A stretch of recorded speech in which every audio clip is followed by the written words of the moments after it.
नमस्कार, मी संतोष पाठारे. आज या 21व्या शतकात कुंभमेळ्याचे आयोजन करण्याची खरंच आवश्यकता आहे का, हे आपण या व्हिडिओमधून पाहणार आहोत. माझी आपणास विनंती आहे की हा व्हिडिओ आपण स्किप न करता संपूर्ण पाहावा. माझ्या सर्व व्हिडिओमध्ये आपला समाज ज्या चुकीच्या रूढी परंपरा आजही संस्कृतीच्या नावाने पाळत आला आहे, त्याची सत्यता मी लोकांपुढे मांडत असतो. कोणाच्याही धार्मिक भावना दुखावण्याच्या हेतूने मी हे व्हिडिओ बनवत नाही. मी या व्हिडिओमधून जे सांगणार आहे ते कदाचित काही जणांना आवडणार नाही, परंतु जे वास्तव आहे ते समाजासमोर मांडणे हे मी माझे कर्तव्य समजतो आणि संविधानिक जबाबदारीही. प्रथम आपण कुंभमेळ्यासंबंधी थोडक्यात माहिती घेऊया. 1. कुंभमेळ्याचा इतिहास. कुंभमेळ्याचा उल्लेख पुराणकालीन ग्रंथांमध्ये आढळतो. परंपरेनुसार देवदानवांमध्ये अमृत कलशासाठी झालेल्या समुद्रमंथनाच्या आख्यायिकेशी याचा संबंध जोडला जातो. देवांनी अमृताचे संरक्षण करताना हरिद्वार, प्रयागराज, उज्जैन आणि नाशिक या 4 स्थळी अमृताचे थेंब पडले म्हणून तिथे मेळे भरतात. उपलब्ध ऐतिहासिक नोंदीनुसार कुंभमेळा 13व्या ते 14व्या शतकापासून सार्वजनिक स्वरूपात अधिक संघटित पद्धतीने साजरा होऊ लागला. 19व्या शतकात ब्रिटिश काळात मोठ्या प्रमाणावर नोंद झाली व तो पुढे जागतिक कार्यक्रम बनला. 2. धार्मिक दृष्टिकोन. कुंभमेळ्याचा मुख्य धर्मभाव पवित्र स्नान हा आहे. श्रद्धेप्रमाणे या काळात पृथ्वीवर विशिष्ट कालगती आणि ग्रह नक्षत्रांचा संयोग असा असतो की गंगा, यमुना, गोदावरी किंवा क्षिप्रा नदीत स्नान केल्याने पापांचा क्षय होतो व मोक्षप्राप्तीचा मार्ग सुकर होतो. कुंभमेळा हा सनातन धर्मातील विविध पंथ, आखाडे, संप्रदाय, संत महंत आणि श्रद्धाळू यांच्यातील एकत्र येण्याचा उत्सव आहे. 3. समज. लाखो लोकांमध्ये धार्मिक एकता व सामाजिक सामरस्य वाढते. संत महंतांचे ज्ञान, तत्त्वज्ञान व आध्यात्मिक विचार लोकांपर्यंत पोहोचतात. सांस्कृतिक परंपरा पुढील पिढ्यांपर्यंत जिवंत राहते. स्नान केल्याने सर्व पापे धुतली जातात. इथपर्यंत आपण थोडक्यात कुंभमेळ्यासंबंधी माहिती घेतली. लोकांची भावना, श्रद्धा आणि अंधविश्वास हे पैसा, प्रभाव आणि प्रचारात रूपांतरित झाल्यामुळे या कुंभमेळ्याचे फायदे काय व कोणाला होतात ते आता आपण पाहूया. 1. आर्थिक फायदा. कुंभमेळ्यात लाखो कोट्यावधी लोक येतात. यामुळे धार्मिक संस्थांना खालीलप्रमाणे कमाई होते. दान किंवा नगद वर्गणी, जमीन किंवा संपत्ती दान, महाग भावात प्रसाद, यज्ञ, पूजन, दर्शन, खास VIP आशीर्वाद व्यवहार, धार्मिक प्रचारातून भविष्यातील अनुयायी वाढ. 2. मनावर नियंत्रण. कुंभमेळा हा साधू आणि धार्मिक संघटनांसाठी स्वतःची ताकद दाखवण्याचा, अनुयायी वाढवण्याचा, संस्थेची प्रतिष्ठा आणि ब्रँड मजबूत करण्याचा मोठा मंच असतो.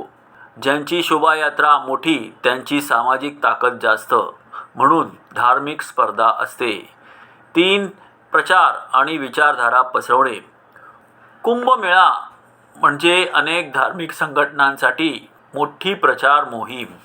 प्रवचने, आध्यात्मिक कार्यक्रम, वनवासी किंवा आदिवासी किंवा ग्रामीण क्षेत्रांमध्ये अनुयायी वाढवणे.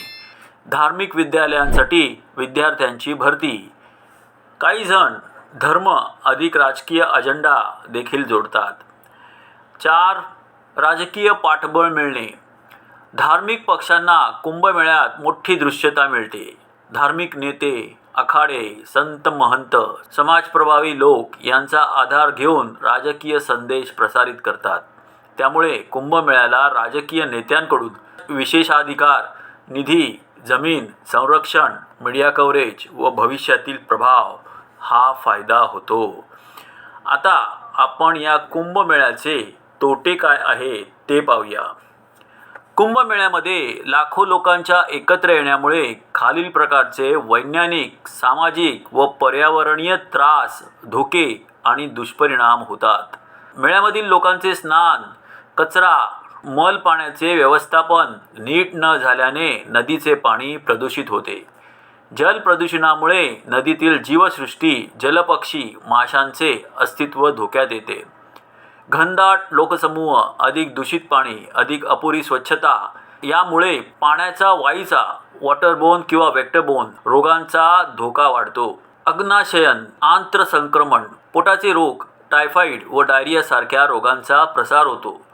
गर्दीचे व्यवस्थापन अवघड झाल्याने प्राणहानी झाल्याची अनेक उदाहरणं आहेत. मेळ्यामुळे नदीचे नैसर्गिक प्रवाह, जलगुण, जलचालन यावर ताण येतो. इथपर्यंत आपण कुंभमेळ्याचा इतिहास, फायदे व तोटे पाहिले. आता आपण वैज्ञानिक, सामाजिक व पर्यावरणीय दृष्टिकोनातून या कुंभमेळ्याची आवश्यकता आहे का हे पाहूया. कुंभमेळ्याबद्दल जो दावा केला जातो की पवित्र नदीत स्नान केल्याने पाप नष्ट होतात, रोग नष्ट होतात, मुक्ती मिळते, या दाव्याला कोणताही वैज्ञानिक, ऐतिहासिक किंवा आरोग्यशास्त्रीय पुरावा नाही. कोणतेही वैज्ञानिकदृष्ट्या सिद्ध आरोग्यदायी शारीरिक किंवा मानसिक फायदे नाहीत. मानवाच्या जीवनात थेट सकारात्मक बदल घडल्याचे पुरावे नाहीत. सामाजिक ताण, पर्यावरणीय भार, आरोग्य जोखीम, आर्थिक संसाधनाचा अतिवापर, वाहतूक व सार्वजनिक सुविधा ताण हे सर्व सिद्ध झाले आहे. राजकीय वापर, धार्मिक ध्रुवीकरण, मतदारांवर प्रभाव यामुळे लोकशाहीतील निष्पक्षता बिघडते. नदी, पर्यावरण, स्वच्छता यावर गंभीर नकारात्मक परिणाम सातत्याने दिसतात. कार्यक्रम जितका भव्य होत जातो तितका त्याचा खर्च, जो साधारण नागरिकांच्या करातून येतो, व त्याचा फायदा मात्र राजकीय आणि व्यावसायिक गटांना जास्त होत असतो. या सर्व गोष्टींचा विचार केल्यावर शेवटी निष्कर्ष काय निघतो तर कुंभमेळा धार्मिक श्रद्धा म्हणून महत्त्वाचा असू शकतो, परंतु समाजाच्या आरोग्य, पर्यावरण आणि अर्थव्यवस्थेच्या दृष्टीने तो मोठा बोजा झाला आहे. धर्म म्हणजे समाजाला सामाजिक व आर्थिकदृष्ट्या वरच्या स्तरावर आणणे, परंतु इथे प्रदूषण वाढते, सरकारी कर्ज वाढते, जनता त्रासते. म्हणजेच कुंभमेळा हा श्रद्धेचा उत्सव असू शकतो, परंतु तो धार्मिक श्रद्धेच्या नावाखाली धर्म, अर्थ आणि राजकारण यांचा मोठा व्यवहार बनला आहे. समाजहिताचा उत्सव नाही. लोकांची भावना आणि अंधश्रद्धा यांचा वापर करून धार्मिक व राजकीय शक्ती लाभ मिळवतात आणि खर्च, धोके, त्रास आणि दुष्परिणाम सामान्य नागरिक भोगतो. थोडक्यात कुंभमेळ्याचा धार्मिक, आध्यात्मिक फायदाच नाही, परंतु त्याचा सामाजिक, पर्यावरणीय आणि सार्वजनिक आरोग्यावर गंभीर भार पडतो.